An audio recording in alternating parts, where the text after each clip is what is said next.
you for learning about fiction books that are up and coming in the Christian market, or did you have book stuff that you like to talk? Like that you're going to write or something, a project, creative. Hi, Pauline. Hello, Kay Wilt. I can't remember your first name. I've seen you before too. LaDawn. We got a full house coming in here. Pretty good time, huh? Pretty good time for me to get on here. Oh, I better plug my phone in. It's telling me. Kathleen. Okay, Kathleen, is it? Oh, yeah, there goes my notification. Low power. Hold on a second. There we go. I just plugged in. It should work.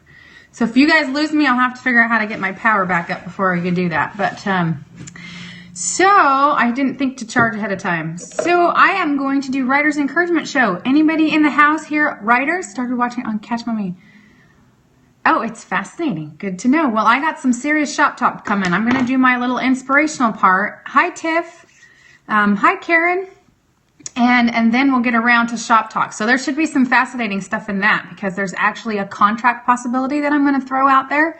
And I've already put it inside of our author for the author group. Hi! But I want to explain it. There's a few people that don't understand what it means in writing. So we'll be looking at it. Contract offers don't come along like the one I'm going to throw out there. And it's not through me, but I found it. And I'm going to make sure that the people that I care about know. So that's kind of cool. But I did want to say that because of the success of our Kate Breslin interview, we even have a few more yeses from other authors. Catherine Ray has been in touch with me back and forth, but there's actually a biblical fiction author who is saying yes, or is considering it too. Do you guys know what biblical fiction is? Have you heard of biblical fiction before? Hi, Gianna. Yay. Hey, Gianna. So I'm doing my Writer's Encouragement Show at a weird time, so I'm playing around. So biblical fiction is when they take a seed idea or a storyline from the Bible and they have to stay factually accurate with scripture and with the culture and the time, but then they get to turn it into a fiction story. So if you ever read the novellas by Francine Rivers, like, I don't remember their names. Mary might have been one, but hi, Jess. So those are them. Yeah, taking a Bible story and giving it life. But there's actually like one of them that I know of does weird things, like when David defeated Goliath, those people turned into slaves. So I've seen one where one of the Philistines' slaves ends up turning around and being a servant to David. Oh, making waffles. Oh, okay. I thought it was my fault. You made me check all my volumes. Everybody else can hear me just fine, right? So I want to do, on our Writer's Encouragement Show, I usually introduce myself instead of pretending like I know everybody. And then we talk about how to stay motivated in the middle of something that you're doing over the long haul. So even if you guys aren't writers per se, yeah. Oh, thank you. I actually did take yesterday off of Periscope and I got some editing done. I actually went to my local library, which I thought would be ideal. But it was like being grounded. It was not as fun as I wanted to. And I feel a little guilty if I go to a restaurant and take up a whole booth for like half a day because it makes me feel guilty. It was like being in detention or something. But I will admit I got a lot done. So I don't know. It's mixed reviews. You know, the whole not being distracted by myself here, playing on all my technology and on the computer and with my kids. And of course the laundry and the dinner and the dishes and all that stuff. But I didn't actually, go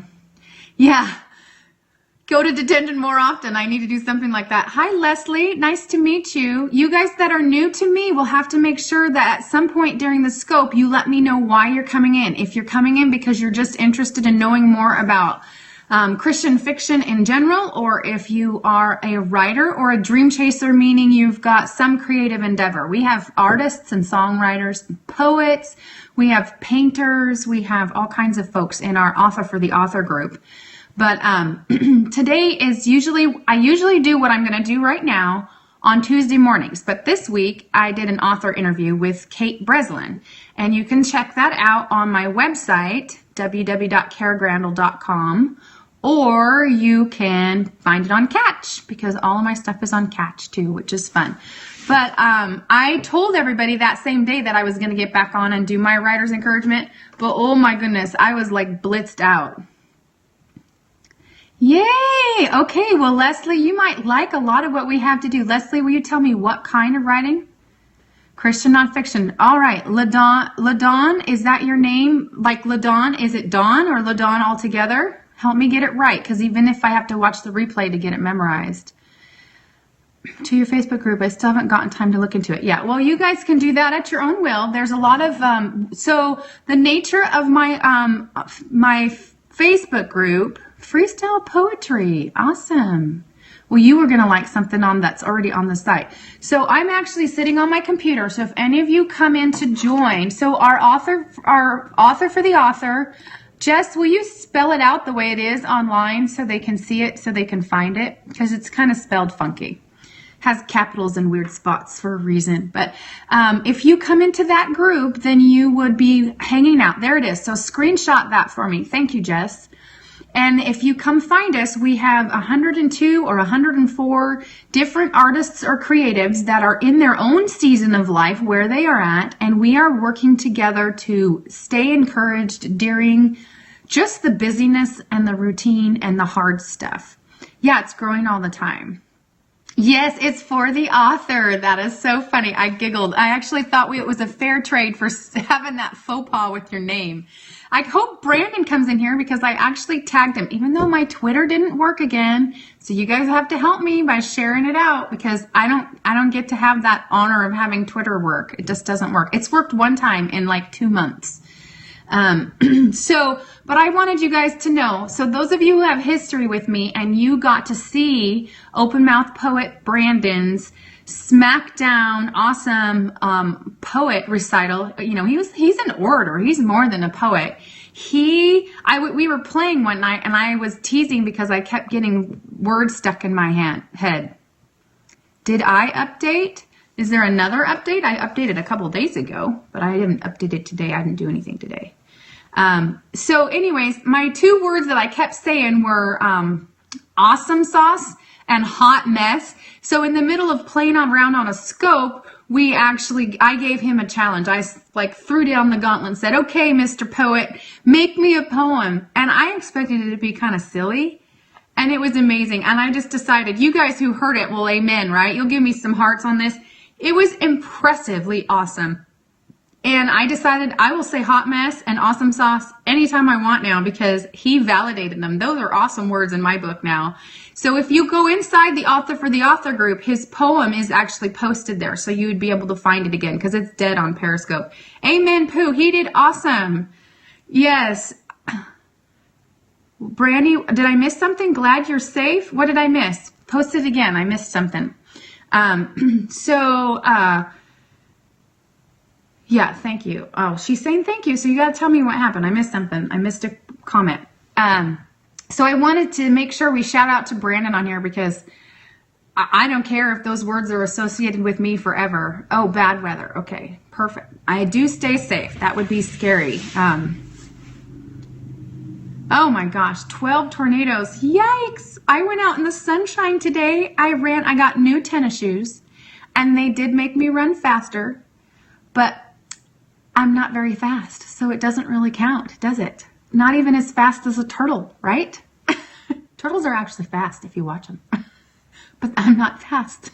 New shoes, they made me run faster. They made me feel better because they're cute, but it really wasn't much help because I'm not very fast. I just got to keep my buns moving because I like food. Yeah, there you go. They do.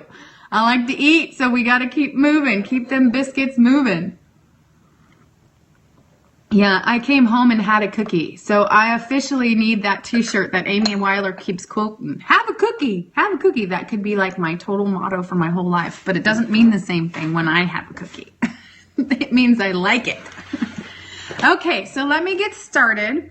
I usually do, on a writer's encouragement show, I usually give a little inspirational thing that has helped me because I figure if I need the encouragement, so do you guys. So I usually share with you something that's encouraging to me.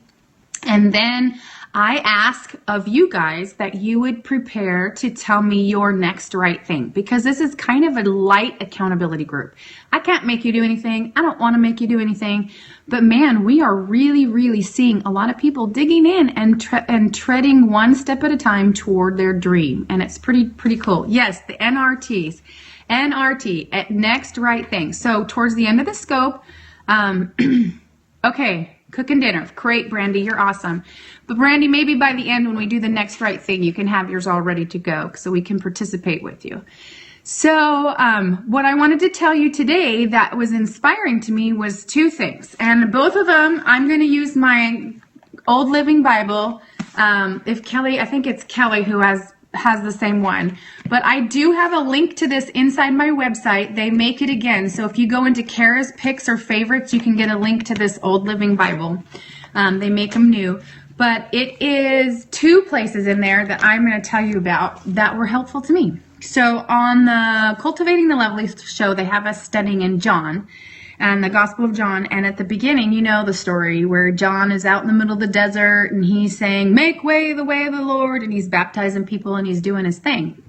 Well, then along comes this situation where it says the Jewish leaders sent priests and assistant priests from Jerusalem to ask John whether he claimed to be the Messiah. So step one, he did what he was supposed to be doing. He did his next right thing, and then he got some attention for it. He took a risk and people saw it. So these priests, these high up people, you know, that would not have been comfortable. Can you imagine it would be like having the county sheriff come to your house and be specifically asking you what you were doing and where you were and why you were doing it. You know, it would be intimidating. But they took a risk. He did what he was supposed to. He was obedient. He took a risk. And then all of a sudden he had this attention that was uncomfortable. And he still went through, not this person, I'm not Elijah, I'm not this, and then he spoke out that the next, there's one coming after him that he wouldn't be able to clean his sandals. And then the interesting thing, it says, this incident took place at Bethany, a village on the other side of the Jordan River where John was baptizing. And this is the part that encouraged me. I don't know why this encouraged me so much. It's a small phrase. It says, the next day. The next day. And then that's when Jesus came. Jesus came the next day. So he was doing what he was supposed to be doing, and he wasn't doing anything more or anything less. He got some resistance. He had some flack, some voices of disagreement, or pressures put against him. But he continued to do what he was supposed to do. And then, bam, the next day, he had a new opportunity, this great moment with Jesus, and then he was right on time. He was right where he's supposed to be. And those of you who are married, I don't know if this is a moment you've had or you've witnessed, but you're going along and you're living your life and you're single and you think you're going to be single forever. You can't see where this love of your life is going to come from. And then all of a sudden they're there and you look back. And he's been there for 6 months or 4 months or 3 months or whatever your story is. But like that next right, you were just doing what you were supposed to do and then look back, bam, it's already there. So we're going to do our next right things, and somehow this is encouraging to me. The idea that if I just obey, if I just surrender my heart to the Lord and do the thing that he's asked, on a big scale, but also on the little scale, the little tiny things that I'm supposed to do, the stopping my social media and spending a little time with the kid, or organizing my home so that I can separate myself and catch an hour of work. Whatever way it goes, it's those little tiny obediences that will add up, and then pretty soon you're going to look back and see that the next day moment has come. It's actually come and maybe gone, and you're on beyond it. It's actually kind of a neat way of looking at it. It's very encouraging to me, the idea that all I have to do is what I need to do today, and then it will lead me to what I need to do tomorrow, and then eventually it will lead me to what the Lord has for me anyway. So patience in the process is always a challenge for me, because I'm about the most impatient thing on the planet. Darn good thing that patience comes from him. So that, and then I have another scripture, and actually my kids got a tiny touch of the Amy Weiler. This is not my Lola, this is my favorite Bible, but my Lizzie made that. Awesome, Deanna. I love hearing that. You guys are so supportive.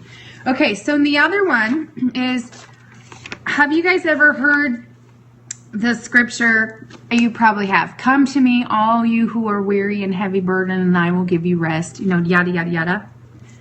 I used to think, yes, turn it over to him and wait. Hi, Robin. I can see you slip in the house. I like familiar faces. They make me feel good. You guys are coming back. Can't hardly believe that still, that you would come back and hang out with me. That's such a special thing. That's such an awesome Periscope thing. Anyways, oh, Brandy, good. You love me. I'll take that. Okay, so the scripture about being weary and heavy burdened is one of those weird ones because I always feel like I have to be weary and heavy burdened in order to believe that that scripture is my portion. Do you guys ever think that? Like, oh, I can't have that scripture today because I'm not weary enough and I'm not burdened enough. But I don't know what your guys' life looks like, but pretty much living in the day and age we live in is a burden. We have way more knowledge than what's good for us. We have way more access to anything that's good for us. And, you know, my grandma, she had 5 kids. Ah, awesome. My grandma, she had 5 kids, but she looked at me and she's like, and I'd be like, dang, I'm so glad I got a clothes washer and dryer. She did the whole wringer thing and then hang it out on the clothesline, all that kind of stuff. She goes, she had to make bread every day. That is for someone else and not me. Yeah, that's awesome. And I'm like, she's like, but you have no idea. She goes, I knew people who lived their whole life who were never further than 5 miles from home. They got to do what they wanted throughout the day, not what everybody else expected them to do throughout the day. You know, they didn't have to work so hard just to make ends meet. It was a different day and age. So the whole come to me, all you who are weary and heavy burdened, that doesn't have to be just for folks who are like zapped and stressed or in the middle of a crisis of some sort. So I'm going to read it to you out of mine and just so you can hear this translation. Yay, just keep swimming. That's right. So here is my verse, and I get to have it even though today is not a terribly overwhelmed day. Hi, Heather. Here we go. Come to me and I will give you rest. All of you who work so hard beneath a heavy yoke. Wear my yoke, for it fits perfectly, and let me teach you, for I am gentle and humble, and you shall find rest for your soul, for I give you only light burdens. Yes. Blog is weary and resting. Yes. Yes. Oh, you guys are cooking together? Okay, LaDawn, I need your first name again, unless it is LaDawn. It's a beautiful name, but you probably already did it once and I missed it. So, so there you go, guys. There's some scripture food. It always go Father. Okay, perfect. LaDawn, that is a beautiful name. I think that's neat. And you better beware because I have a tendency to snag names for my writing in here. Ava's going to end up in there. We'll see about any others. Ava's spelled with an E. So, okay, so let's go ahead and get ready for your next right thing. And I know that's not very long for the show, but I do want to explain. Yes. Let's try Gianna. There you go. I can say it right. Gianna. It's such a pretty name though, but it's more contemporary than my time period. But I want to talk about the contract and some other stuff from inside our authors that was up inside of our author for the author group. I gotta make sure one of you guys isn't saying hi. You were saying it wrong too. Well, I don't feel so bad. Well, I did watch the back play on that to figure out where I derailed because I had your name right. And I only said it wrong one time out of the whole thing. And then it started that whole ring around the rosies. That was just not pretty. That was a train wreck. That was a hot mess. And that's the show where we got, but wasn't it worth it to hear Jordan make that? Because that's how that came. You were part of that, Gianna.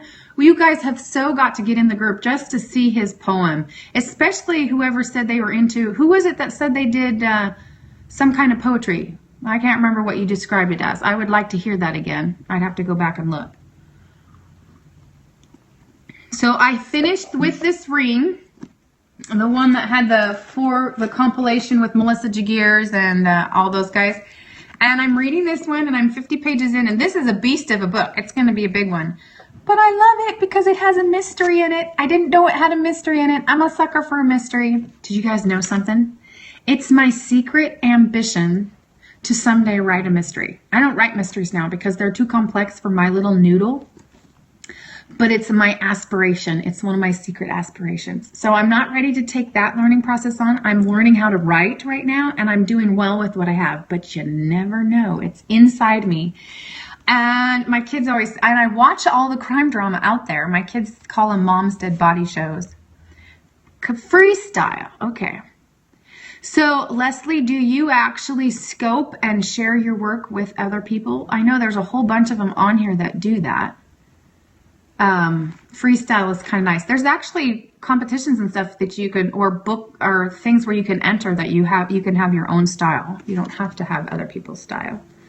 But this is going to be a keeper, and she's our next. This is the one who's coming on. This author is the one who's going to be in the house on, is it March 3rd or March 8th? It's March 8th. To soak in the quiet time this weekend, hopefully get 1,000 words completed. You go, girl. Whoop, whoop, whoop. So that NRT means next right thing. I do. Never shared my poetry before, almost like a journal. Ah, so precious then. It's scary, huh? Don't get distracted by what's on the page. Yep. I always go back and read like 2 or 3 paragraphs, and feel free to edit just those 3. And that just reminds my brain of everything that has come before. It kind of triggers everything, and then I jump right in. You can't create and edit at the same time. For those of you who remember, this is my little analogy that I came up with. Do you guys remember doing these little wave machines when your kids were little? The top stuff is to send the last 4 chapters to editor. You are so close, Heather. Hang in there. Hang in there. Brandy, it is an always thing. See, one of the things I wanted to point out with this is how when the creative part moves, the other one has to move too. Finish my waffles. Bookhound scope tomorrow. All right. Waffles. Bookhound scope tomorrow. Very cool. That's actually kind of a big deal, Gianna. You got yourself a goal. See, like, so your creative stuff ebbs and flows. Final edit. Will you tell me, I know it's a nonfiction on your journey dealing with your health issue. Am I right, Heather? Tell me your topic again. Am I right?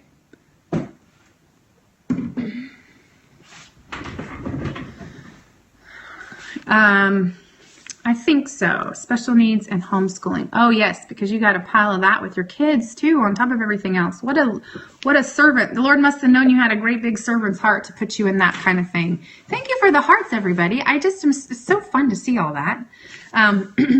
Okay, so next right thing. So my next right thing is continued on my, I'm going to show you something here. So I'm continuing on my edits. I have figured out that if I take it on a clipboard like this, then I can do it in other places, and I like to have it printed out because I see more. Heather, you probably have a system too. It would be fun to see your system. This is, I know this is silly, but a mechanical pencil with a higher lead, which is stronger, means that when you cross things out, it doesn't break every other pencil thing. And this is actually important to me too. Most pencils have an eraser that's like this big and you use it up really fast. This one has a spinny-uppy eraser, so you can make it. And when I erase, it unspins. So on my normal one, the one that I'm using for my book, I actually took my, let's see if it's in here. It might take too long to find it. I took my washi tape and I put a little tape ring around it so it holds it. Yes, a good pencil is important, and I have terrible handwriting, and so the thinner lead is important in order for me to read my own thing. Fancy paper tape, yes, called washi, a little piece of washi. And because, see, I'll show you what I end up looking like when I get to hauling and I get to correcting. You know, most pages aren't too bad, spinny uppy like that, my high-tech words. Most pages just look like that. But then there are those pages that look like this. Right. Next right thing, get back to writing and stop worrying about perfect little bit I have down so far. Yes, Brandy, that's the edit brain.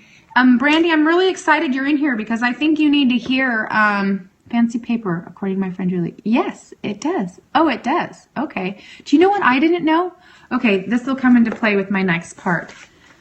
Okay, so inside this, for you writer people, if you come across a history research, if you're a historical writer, or a reference paper that you will come back to, you either have to snag it and save it in something like Evernote or print it out and keep it. And I do both, because you will never figure out what rabbit trail you took on the internet to find that information the first time. It's terrible.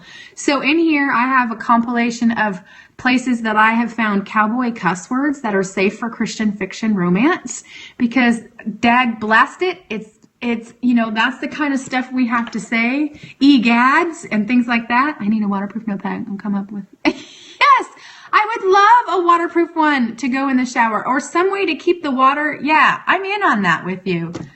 Seeds coming everywhere. Yes, that's awesome. Okay, and then I have, like, one of them is a conversion chart on what money would be worth, like here, what money would be worth from my time period to nowadays, so I can kind of judge weird costs of different things, stuff like that. That's pretty handy. But in the middle, it has like just, it has words that would have been more common in my time period, which changes the vernacular of a book that I'm writing. And I didn't know this. Did you guys know what gump means? Let me look it up and make sure I get it right. You know, like Forrest Gump? Did you guys know there was a play on words with that movie? I did not know this. But let me see. Where's it at? A foolish person or adult. Yeah, so it means it's adult. So he was kind of a dummy, you know, that was his thing. Forrest Gump, they totally played on that. I had no idea. I just think it's awesome. So, you know, and I think writers do that all over the place, and you're only lucky if you catch some of them. So, but I wanted to show you that because everybody's different, and I do use Evernote. You can catch an actual thing, and actually if you use Scrivener, and I have it listed in my notes to do an actual scope on Scrivener, so I can title it Scrivener and you guys can find it again. And when I do that one, I will show you where you can grab internet sources and use them inside Scrivener too. And I'm going to make a blank document so I can actually do it, because I'm keep not messing around and changing things for you and showing you, because I'm afraid that while I'm not paying attention, I'm going to accidentally mess up my book. So I'll actually get in there and start from scratch and show you how to do it. And as much as I can show you, because I only use half the features because I don't need all of them. But I used to just write in Word, and there's so much benefit to going to Scrivener. I'm thankful that somebody helped me get started. So I would love to help some of you guys get started. But that's for another scope. We'll do that on another a shop talk night. Trisha Speech, I am interviewing tomorrow. Loves nonfiction tie-ins in her story. Yeah. How many books have you written? Leslie, I am not published yet, but I have written 3 complete ones, and I'm over 2/3 done with the 4th. My first 3 go together in a series, and this 4th one is the beginning of a series of 4. And my first book is the one that I have an agent, and that's the one we're working on to get off this summer, hopefully late summer probably. And the editing process that I'm learning is awesome. So I'm expecting myself to take the stuff that I'm learning and run it right through the other 2 books that I've completed. It depends on your path. We just interviewed somebody that was a 20-year route. No, Brandy, no, you need to hang on. Brandy, yours is when I start talking about the contract opportunity that we had, that I posted. I wanted to explain that. No, the journey to publication is different for everybody. It depends on where you are as a writer to start. It depends on if you have your book already finished. It depends on if you catch the attention of an agent or an editor. It depends on if you want to be traditionally published or if you want to go indie published. That's what that means. And independent published, you can be published like this. You just have to do all your own editing and then all of your own marketing. So it depends on all of that stuff. Yeah, no. Okay, so actually now is when we're going to step into that. So on my author for the author group. Leslie, you guys should come join us. You know, here's the thing. You guys can actually come and join the group, and then if it's not really your cup of tea or you don't find yourself using it, you can always get out. So I'm not opposed to that. Let me show you the thing so you can find us. All we're doing is, thought I'd publish a book of poetry and photographs. Yeah, awesome. There it is up there at the top. And that one's passed. This one's our next writer that's coming in. And we've got a few more, but just not hard dates yet, just in case you want. And books, the poetry is a little tougher to get a publishing house to do it. But I think if you're creative with yes, it is very scary to share. And that risk is why you want to be an author for the author, because we take the risks with our backs facing each other. So we know that if we have to lick our wounds, we have a group of people that are going to be friendly to us. We've had people face rejection, we've had people face success. And like Heather, if she's still in here, she's been working on her project for a long time. And so when she gets to the end of the game, we are going to know it, and we're going to be able to shout it out from the rooftops with her. Yeah, mentoring group is totally worth it. Hello, Yadori. I think that's who it is. Very encouraging. And then it's just to have somebody witness you going through it. You know, publication, here's the thing. The day you go from being non-published to published is one day. It's the day you sign the contract. Okay. Well, Eudori, what kind of books do you write? Because that's where we like to start. Critique groups are best found if you can find somebody who writes your same genre. And there's a few reasons for that. And Eudori, is that your first name? Eudori? Yes, Eudori. Okay, it's an interesting name. And where are you from? So I want to talk about one there's actually a contract opportunity out there, and it's a smaller publishing house. Dana. Okay, it'll take me a little bit. I'll be writing that down. Dana, what kind of books do you write?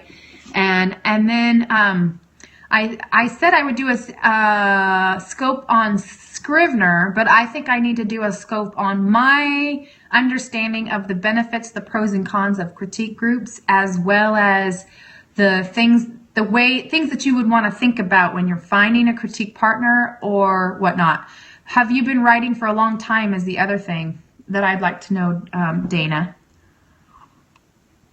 Because you really want to find a critique partner who's actually in the season of life, is at the same level and pace as you are. But there's some things to look out for, and I know them from personal experience. I also know them from all the stuff that I get, all the teaching I've been around on it and all the advice.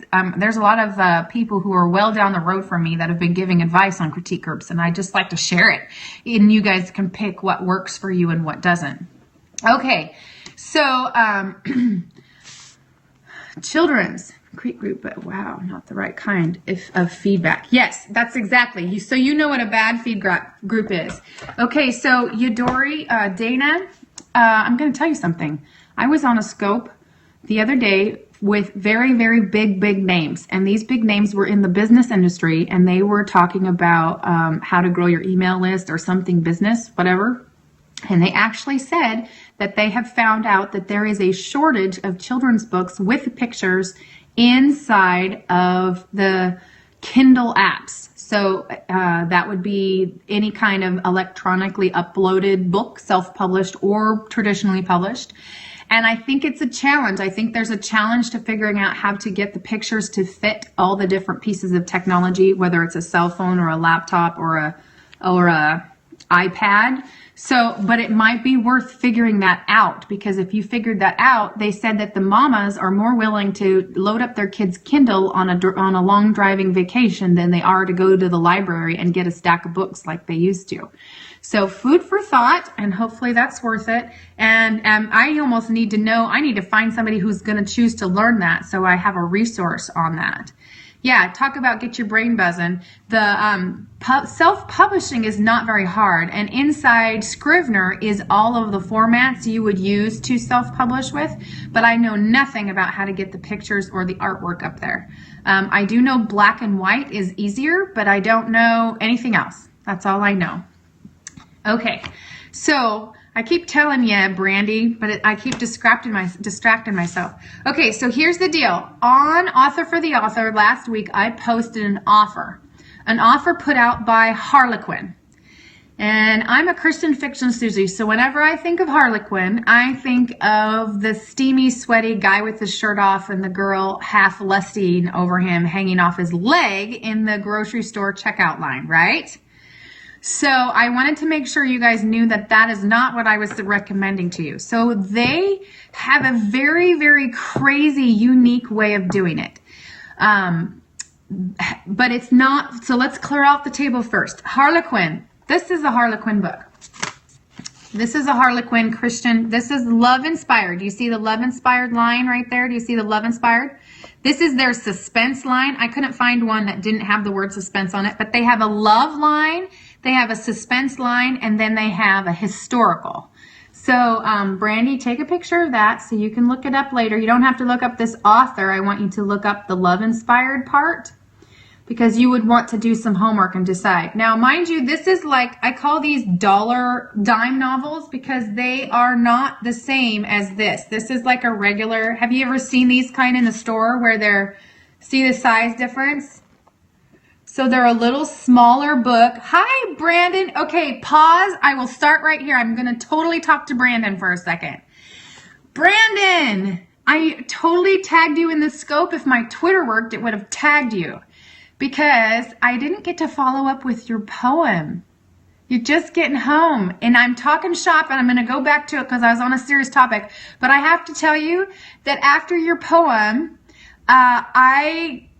yes, perfect, Heather, that's right. Okay, but I totally decided that I am, anytime anybody wants to call me, if I want to say hot mess or awesome sauce, I am totally going to do it because you made them awesome to me. You made those words awesome to me. I'll just tell you right now, my husband can barely, he loves everything I'm doing with the book stuff and he's totally supportive. But after a while, 3 years of talking about this dream, he's a little bit on the, like it all sounds the same to him.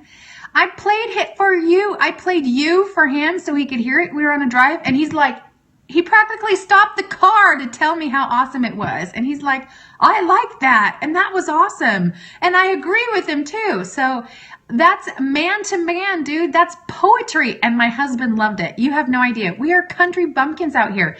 My husband wears camo very regularly.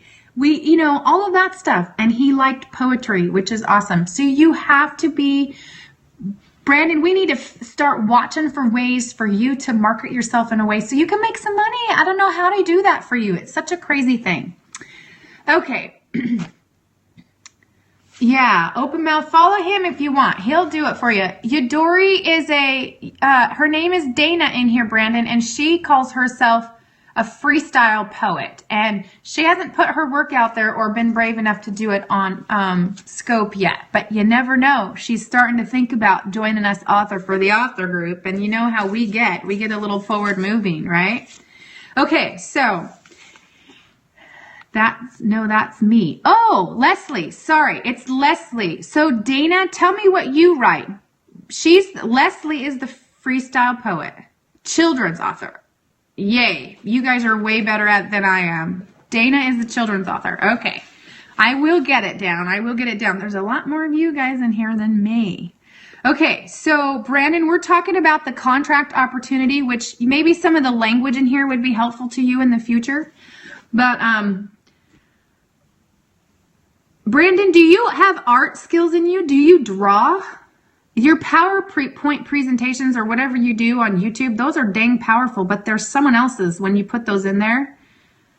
Is there any way you can actually illustrate your poems of somehow and actually just market them that way? I don't know. Well, that's food for thought. I don't know. I mean, because to me, you want it to be all your work so you can get all the credit.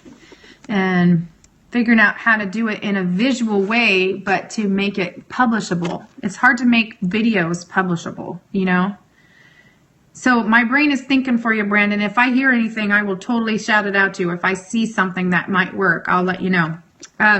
Okay, so back to the Harlequin. Harlequin, not sex These are not sex books. They don't have the steamy guy on the cover. Notice that. Okay, so they have a whole love section.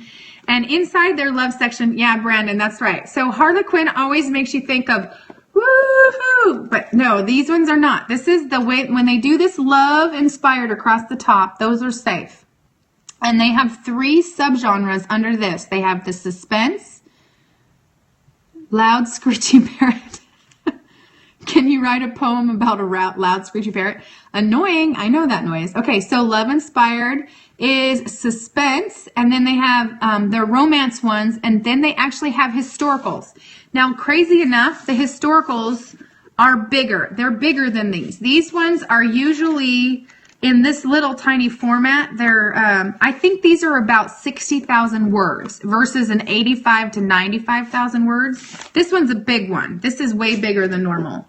Normal to me, actually, that one's even kind of big. This is, let me see real quick. I got one that's normal. So this one right here, hit your bed. This one is like normal Christian fiction size, and notice this one right here. This one's a lot thicker and bigger. See how it's wider? So this one right here is probably, if I was to guess, I would say 80,000 words. This one is probably 120 to 130,000 words. The range for fiction goes from 80,000 words for a full-length novel is 80,000 words up to 150. So like a Twilight book, if you ever saw Twilight, that's fat honking book, that's 150. So these are that. So these, I think, are shorter. They're like 60,000. Maybe they're 70. They'll have a rule, and it'll be a little shorter than these. And the reason they do that is because this, when it comes to you, it's like dinner. Instead of a weekend to read a book or a week to read a book, you can sit down and read these in one sitting. And you can, because I've done it often. These are like TV versus these are like a movie, right? Okay, so inside of this, we have an offer. Okay, this never happens. I just want you to know this offer doesn't ever happen. Usually you have to completely finish a novel, have it done, and then begin the process of trying to find an agent or an editor or somebody who's interested in you if you're going traditional. Or you edit it out and publish it. Heather, are you still in here? Are you publishing it yourself? I know you have a hired editor, but are you self-publishing? Or do you have a contract through a company? I don't think I've ever asked you that. But either way, once you always, especially with a first-time writer. All right, see you later. Bye, Leslie. Self-published for your nonfiction. Okay, so she's going to self-publish, which is awesome. It means it's instant. She doesn't have to wait for somebody to like it. But it also means that she'll be responsible for marketing, which can be a heavy load. Although she seems connected into several arenas, and she's niched. Her niche, she's doing nonfiction, and she's doing, what's the right word for the special needs children? And you're already a speaker. So she's already got a platform, so that'll make it easier. But that's not the case with most people who would self-publish. They're one amongst millions, and they got to figure out how to stand out. If you can, but what you have to do is take it down and then you sell it as a reprint. You cannot no longer sell it as an original. So it has possibilities that way, but not to the same degree.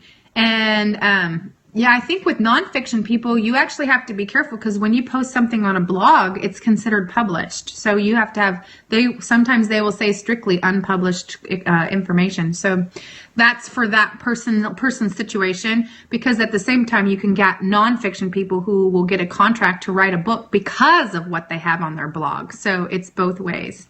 See you later for those of you who had to go. Okay, so this contract, what they're doing is they're actually having a contest, and they're going to have everybody come in and compete, and then they're going to pick the winners or people who fit their brand.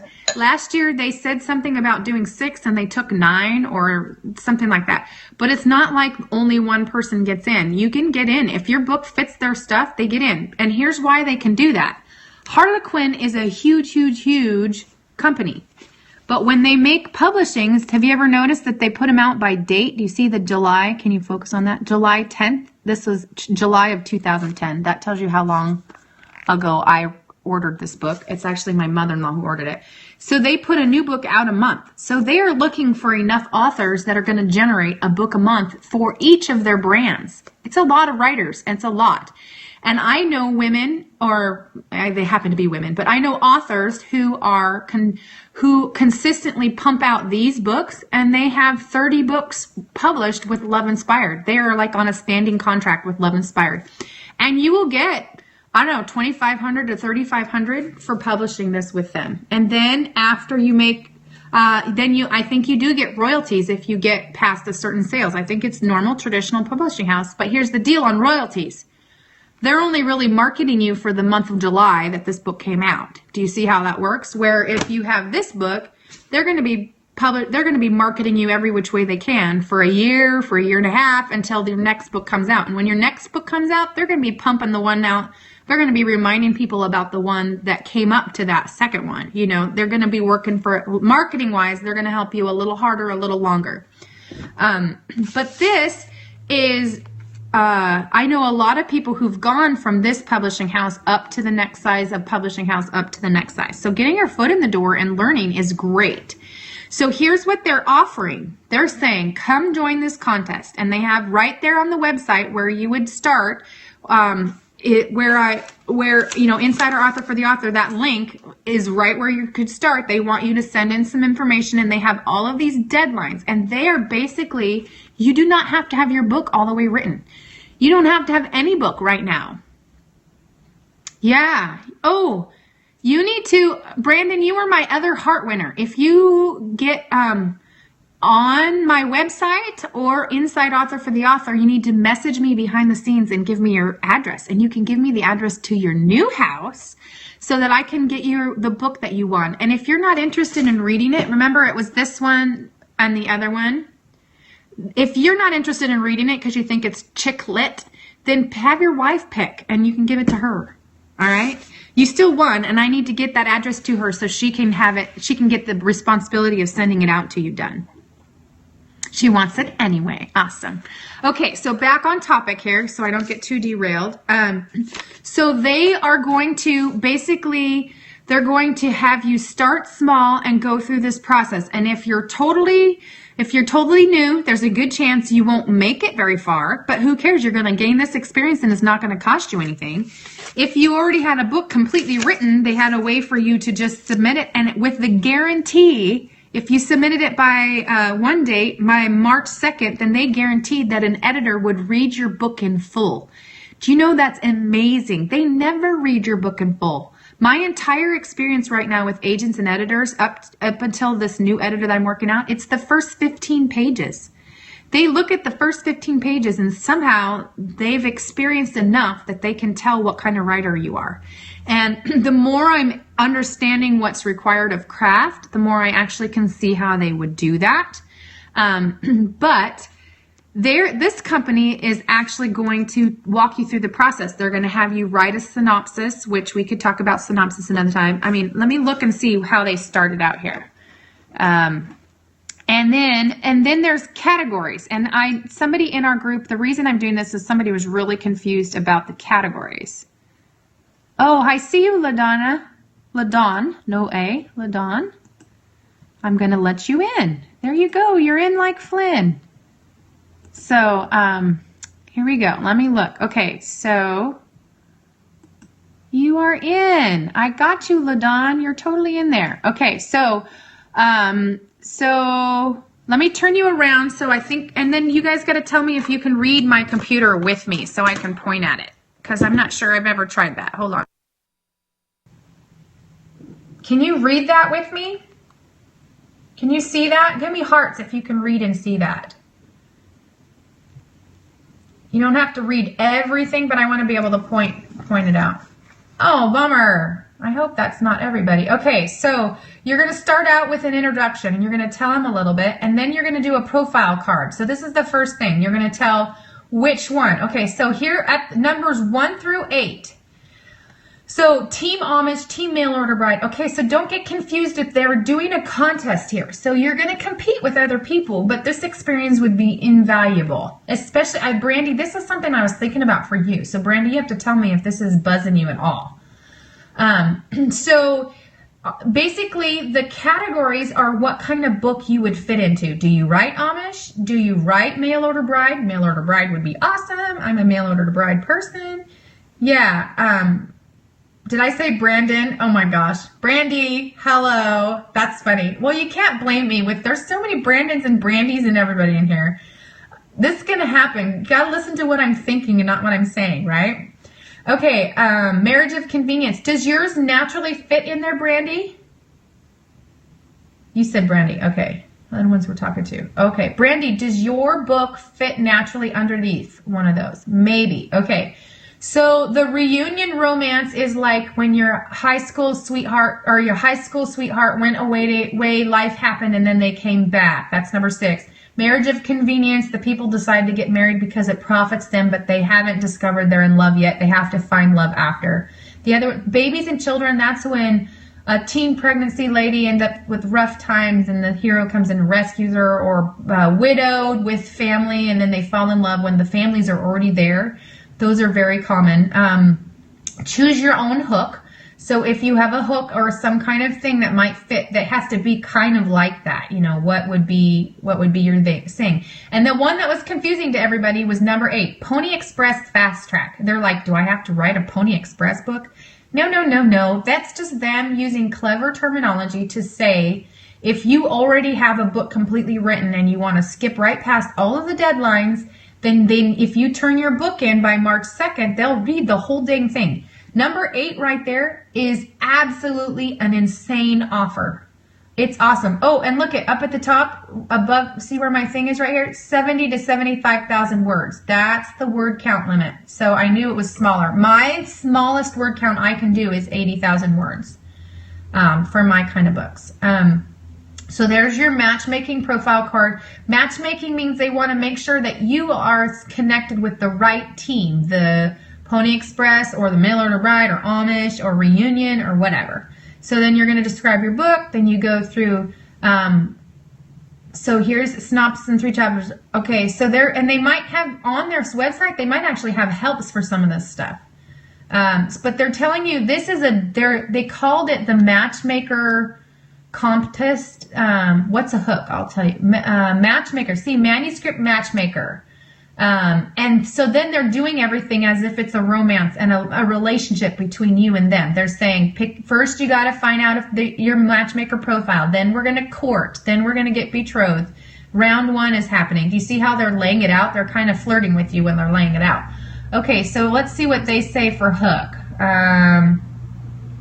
Show us you have a plot and writing skills to back up your profile by submitting a full proposal, synopsis, and 3 chapters.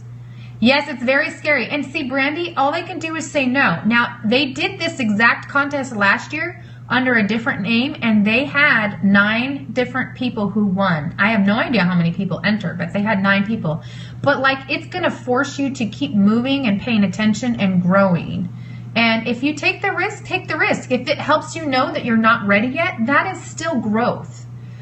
Before we get your okay, so I do need to do some scopes where we do some definitions, synopsis definition, pitch, hook, all that stuff. But I don't want to try to take that on right now. It's kind of a lot. I might give you some resources too, Brandy, that you can help learn from. Okay, so then they start giving you the dates. Here's the part that gets tricky. You're going to write this book. Once you get going, you're going to submit your profile and your entries. This March 2nd starts, and then they're actually going to announce the ones who will get to join a tool to gauge. And then you start jumping in, and they're going to spoon feed you all the way. And, you know, you could bounce stuff off of me. Great. Bounce it off the group. And then they're going to give you, see all these red things? Here's the how to fill out the matchmaking card right here. You'd click on that. Guidelines for love-inspired historical. You'd want to read that. First page helps. I mean, I can talk a lot about that stuff. Teen bios, all that stuff. So these red ones you're going to be able to click on. Formatting guidelines. Formatting guidelines is going to be intimidating, but it's super important because if your stuff goes to them and not the right guideline, they're going to kick it out without any, they're just going to assume you weren't paying attention. But this is amazing. So this is for a contract. If you win this, you actually will be published. I'm turning you around.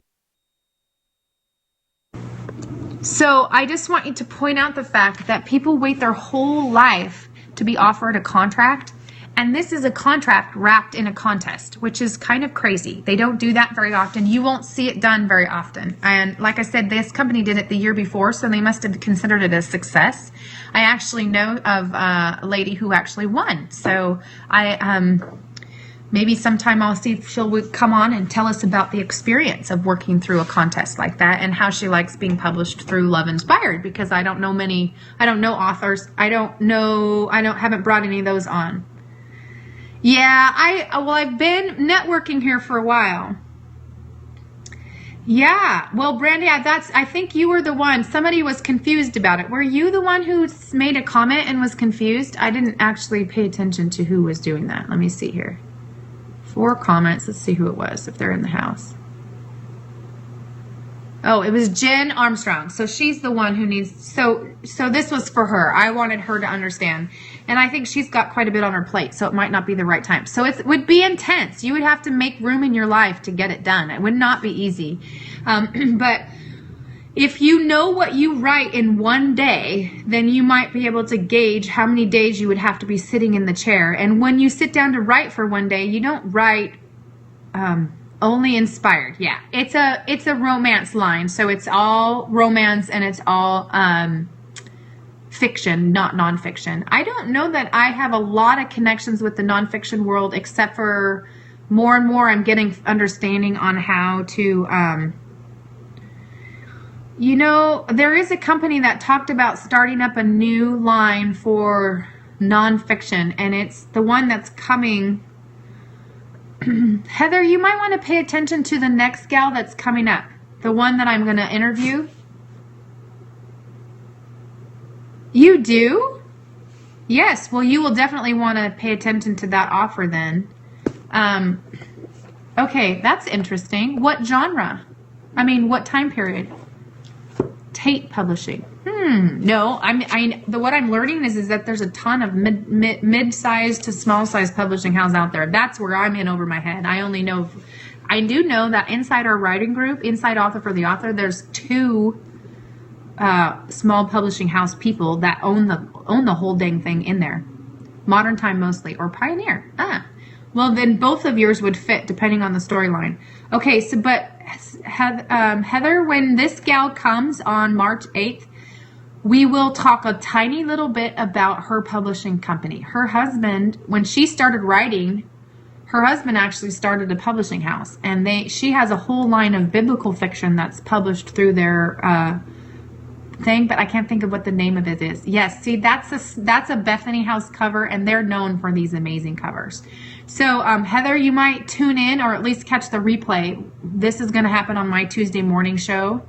But you'll want to catch the replay because she'll talk about it. And they're taking submissions, and I do think that she said that they're coming up with a little bit more nonfiction. I have no idea what they're asking for under nonfiction, what kind of book.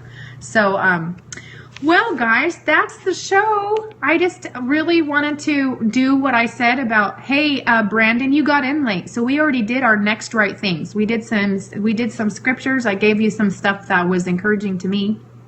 And I even used my green Bible, but we talked about you before you were in here. I actually was talking about your poem and how cool it was.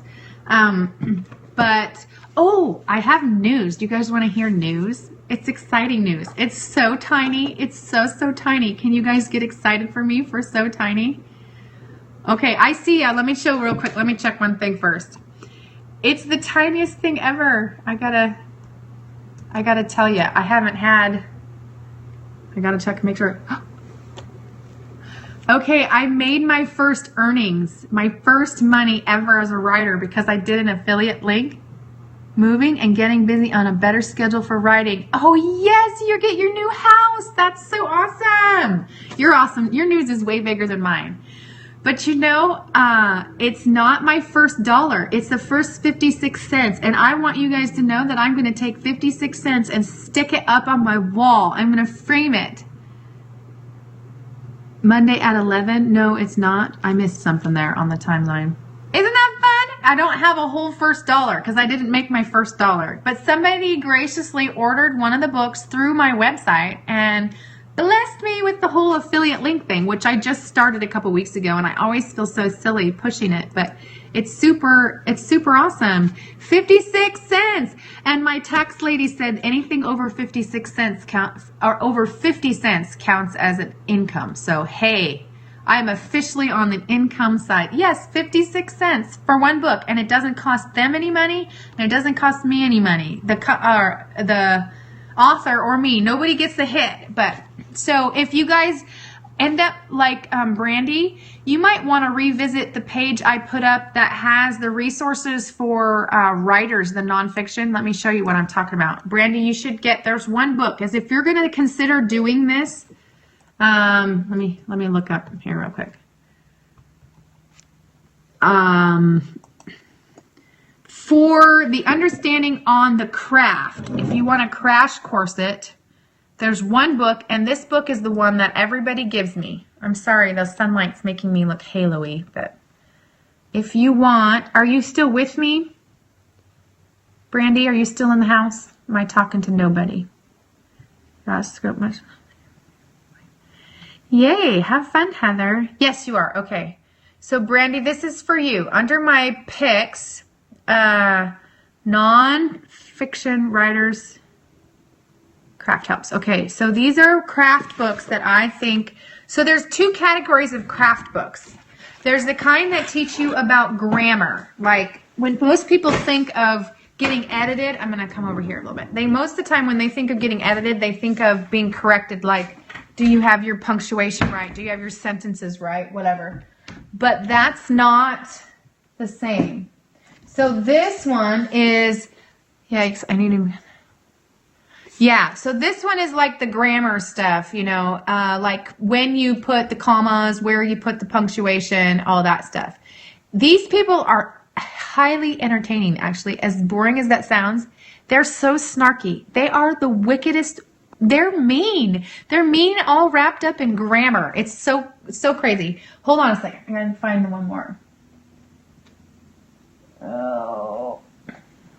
Oh, no, I don't have it up here. So let me show you on here. So, Brandy, this is the one that's for craft, which craft in fiction is way different. So I'm going to turn you around. And she's the grammar queen, huh? That was the grammar one. Okay, so look, right. Okay, so if you go to my website, I have cherry picked. Now, I'm telling you, I have read, I could probably count 50 books like these that I've read. She gets you all the time, I bet. Does she help you? Does she edit your work? So, on my website, underneath the Karis Picks over in the corner, I have recommended grammar books and recommended craft books. So if you go into the grammar book, you're going to see the ones that are totally like that. So your wife would love these. Woe is I. And this one, Eat Student Leave. Both of these ones have a wicked sense of humor. And this one is as simple as they come. This is like baby steps simple. And like, this is how I made the money, you guys. Somebody picked one of these and bought it, and I got 56 cents. And it was awesome. So that's the only reason why I'm showing you. But then, so then let me show you the other ones, because the other one is where, let me go back. I got to think and talk at the same time. Not always easy for me over here. Okay, so craft books. So now craft is like point of view, conflict, goals, the hook, what they're talking about, hook, all of that kind of stuff is in here. So let's start from here. This is the one I was telling you. This would be the first one I would get if I was you, Brandy. And like I said, I'm filtering these things. I'm filtering these based off of my preferences, but I've filtered out the boring ones, the ones that are really brainy and hard to learn from. These are very regular. So self-editing for fiction writers. This is the first one I would get. This was the first one recommended to me by my agent. She said, start here. And I read this book. I've read this book through from cover to cover probably 6 times. Okay, so this one is actually written by Stephen King. And he talks about his writing experience. And he's as crass as ever. But he is also very freeing and entertaining, because he basically lets you know that you have the freedom to be yourself inside the writing process. And this is a very much like sitting down and talking with him. That's not a teaching book. But the part that encouraged me on this one is that some of the stuff I was already doing right. Why do you think it is so technical to get a book published? Oh, because they're like technical as in like why it's so hard, why you have to be in a certain way. Like this stuff seems like it's limiting the freedom. Is that what you mean? Like you're taking your raw talent, your raw writing, and you're honing it down. Is that what you mean, Jordan? Yeah. Well, the reason is because every reader is as soon as they pick up the book and they've paid their money, they become a connoisseur. And connoisseurs, it's like the people who sit down in a restaurant and they taste the food and decide if it's good or bad. They have a freedom to have an opinion. And if you had an awesome story, but it was filled with run-on sentences and bad grammar, it would be distracting. Or if it took you if it wasn't tight writing, then the people would lose the point before they finished the book. Their attention span would be lost. And quite frankly, there's a lot of them out there that aren't well written, that don't make to the mark that they could if they had somebody who helped love them into a tighter package. So skill is important. Craft is important. But see, the exciting part is craft can be learned. It's a discipline. It's not talent. Talent is individual. Everybody has what they have if they come to the table, but you can always practice and improve and have self-discipline and learn these things and improve. Okay, so this is the Stephen King. This is more of an emotional encouragement that also is freeing. Yeah, trust me, I have. This is my eat, sleep, and breathe world, right? Okay, GMC. This one only comes on a Kindle unless you want to buy a collector's edition. That's incredibly expensive. But this one, Brandy, this one's a new discovery for me, and I just learned about it through my my editor, who has been in the industry for 30 years, and this has been one of the most exciting new books ever, and it has really blown up my world. This one gets this would be my next one after this one. I mean, this is hot. It's by Deborah Dixon, and it's called GMC: Goals, Motivation, and Conflict. And it's very simple. Yeah, get this one next. And this one's just a fun help. So when you're actually creating this one, I think I might even have this one up here that I can show you. Let me see real quick. I'll let you look at those for a second. Yeah, I have this one real life. So I'm turning you around again. So Brandon, I don't know what they have for poetry. And poetry does seem a little more subjective. It seems like you would have... Yeah. Do you have story in you too, Brandon, on top of poetry? I can't imagine. I imagine that you could learn from masters on poetry too. The one thing about poetry is I do not see a lot of it getting published these days. And I don't know why that is. I just don't know why maybe it would if you self-published. Maybe there is. I can write a novel if I want to. Yes, you can. You could.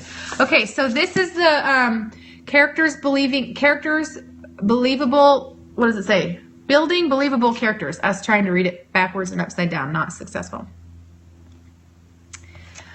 So do it. Yeah. I can't imagine yours being anything but an intense read. It would be a good book. I think you understand the human condition pretty well, Brandon, when it comes to processing the big things of life. Yeah. I'll just stop myself from writing my poetry sometime. Yeah, well, got to be room for both. Maybe you can, I don't know. I'll have to keep praying over you, Brandon, and let that dream come all the way up from the inside. Long-winded. Brandon, you are in good company. I am. It's actually, can I be frank and honest and tell you guys it's one of the best things about Periscope for me? Because I'm talking to people like you who actually care about what it is I'm talking about. I have worn out a few folk around here, and they're pretty glad I found Periscope, and they love me, and they're so excited for my dream. But this stuff is Snorville to them, so I'm grateful. I'm grateful to be able to be long-winded with you guys and get it out, because do you guys know how motivating it is for me? Yeah. Brandon, they're not wasted words though. In fact, I would really like to see, you should do a scope for me sometime on how your creative process works. Do you get the idea for where you're going to go? Like the Like the college one, like you just did. Did you know you were going to do the college scene? Did it go up to the college scene and then come down? Because do you have a theme in your head? I would really I have no way of even asking you questions about it because I don't understand how you come to the project. But you did say that was, oh, good. Thank you, Jess. And I'm hoping, I actually wonder that. I'm like, okay, you guys are pressing me to keep digging and learning too because I don't want to repeat myself. Okay, so let me tell you about this book so you can see. This is a resource book. So this is if you were writing. After a while, what happens is you have habits and have you guys ever read a book where all of a sudden they have a phrase and it feels like it's on every 30th page? They've got the same little phrase and it's like catching your attention and you're like, hey, that's annoying. I don't know why it's annoying, but that's annoying. This will help you use the words and the phrases differently. So here, like hands and arms. I'm going to read you so you can see what I mean because it's going to be easier to show you. So this is talking about hands and arms. Arms or arthritic, gnarled fingers, ballooning biceps, bony, slick-like arms, calloused fingers, chapped hands, clammy hands, claw-like fingers, corded muscles, flabby arms, greasy, oily hands, hairy hands, hands like hams, long, delicate hands, manicured hands, okay? Do you get it? Do you get how they're taking this? So if you're blocked and you want to try to describe somebody, they have some prompts in here that would help you. They have the questionnaire that you give the characters, your own characters ahead of time. So if you've printed it out and answered it, you would be able to hold the thread of your character. They have different like sicknesses and flus and stuff like that. That's this one. And one of the most vital and you guys would totally, my 50 cents could double if you bought one from me. I know that makes me sound like a sales, but you have no idea how gratifying that was. Seriously, I've been in this thing for 3 years and that's my first payday. My daughter has gotten published because of my excitement. Okay, I got really excited for an opportunity. I didn't want to slow my pace down to write an article, so I gave it to her English teacher, and they gave it to the class as an assignment. And kids in the class got published. My daughter got a check for $44 for her first article in the mail, hoity-toited it in my face because she was so proud. Yeah, gotta get a few more quarters. But hey, 1 quarter is more than I had yesterday. So you guys you need to mark this. Kara's beginning. I got okay. So anyway, and I'm reading these craft books a lot. So there's a lot of them that have different types of influences. So maybe I'll spotlight them a little bit here and there so you guys can see. So the one thing that I really liked on this. Yeah, cool. Oh, good enough for a college student. Teacher loved it, gave her an A. Awesome sauce. Awesome sauce. Okay, at the beginning of this book, there's something in here that I find very valuable and worth reading. What do you guys think about learning from people who've been there before you? Yes, I am a hot mess all the time. People who've done what you want to do, and they've done it well. Do you think it's worth learning from them? Amen. Pooh, if Gianna was still in here. Awesome sauce all the time. Your mom. All I got to say is I've heard my friends since they watched it. You call her a hot mess. My friends around here are starting to say it just because they know I was being teased about it. So it's catching. We're starting a movement, an awesome sauce movement. Okay, so in here, at the very beginning, in all this what looks like dry, see where my paper clips and highlights are? This little section right here at the beginning. When I first got this book, I blasted in and used all of the other reference stuff. But at the beginning, they ask questions, and they take like 6 or 5, I don't know how many. Don't read poetry because I feel it keeps me different and I don't understand it. Yeah, well, and there's some truth in that. So Brandon, there's 2 approaches. You either have to not read it so you don't steal their influence and don't become like them, or you have to read so much that you can't keep track of where you got it from. I have gone on to that one. I read so much books that I couldn't tell you where they are. And here's the truth for, yeah, I'm just a writer. There you go. Actually, Brandon, you are not just a writer. You are also an orator. Have you heard of the term orator before? Yeah, orators, because your delivery is also part of it. When you did that poem the other day, if I had read it, it would not have meant as much to me if I hadn't heard you say it. Okay, the only reference that I have for this is, is it Knight's Tale, the movie where the guy gets up in front before the knights go off and they do their little horsey battle and they stand up there and Ulrich von Liechtenstein. Do you guys know? Give me some hearts if you know that reference. If you know that. I can't even remember why, but those guys, they would get up in front. Yeah. When they get up, totally, give him some hearts. This is like this. Everybody, let's be proud of Brandon again. Brandon, we're going to toot your horn some more. When people have a way of speaking that creates emotion and moves them, that's different. And I've heard a lot of people read their poems, and it's just like reading. It's not like what you did. What you did had something different. So I'm back on track here. Ava would giving me a prompt if she was in here. This part that I highlighted at the front, the writer of this book asked a handful of questions, and they took successful authors who had already written, I got to stay out of the window there, and they took the answers from these successful writers and put them all together. And the writers have all kinds of different answers. Their perspectives were different. So it's very freeing to see where you align and where you don't align with different people. It's actually kind of a helpful piece inside that book too.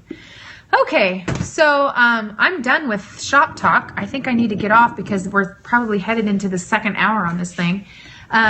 Tell you what, I'm going to get off and get back on because I'm still having fun. And I would like to do a run through. Brandy, you tell me, do you want to hear about Scrivener or do you want to hear about critique groups? Anybody in the house? Those are the two topics I would like to talk on. And we got to pick one and not both. And I'll jump off and end this scope and go back on. Scrivener. Scrivener it is then. Brandy, I'm going to hop off and come back on and I'll actually open up a Scrivener and we'll start from the beginning so you can see what the capabilities are. And I will title it Scrivener so people can reference it and we can find out, okay? All right. So the rest of you guys, if that's not your cup of tea, Brandon, it could help you. I don't know. You look like you write most of your stuff on written, like you write it out. This would be a place for you if you typed it out to categorize and sort and store your poems under certain categories, like certain kinds. Okay, I'm hopping off and we'll see you in just a little bit.